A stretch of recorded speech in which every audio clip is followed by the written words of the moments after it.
પ્રાયોજક છે cancer healer centre, a new beginning. 20 થી 30 March દરમિયાન આકરી ગરમી પડવાની આગાહી કરવામાં આવી.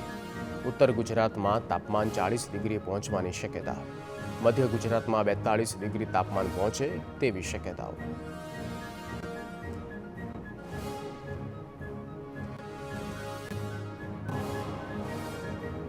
વિધાનસભામાં કલાકારોના સન્માન મુદ્દે ગરમાયું રાજકારણ. ઠાકોર સમાજની અવગણના મુદ્દે કોંગ્રેસ ધારાસભ્યનું નિવેદન. ઠાકોર સમાજની અવગણના થઈ તે સાચી વાત. સરકાર અને વિધાનસભાના અધ્યક્ષ આ અંગે સ્પષ્ટતા કરે. કલાકારોનું અપમાન થયું તે ભૂલ સુધારવી જોઈએ. જે કલાકારો બાકી રહી ગયા તેમને સન્માન સાથે આમંત્રણ અપાય.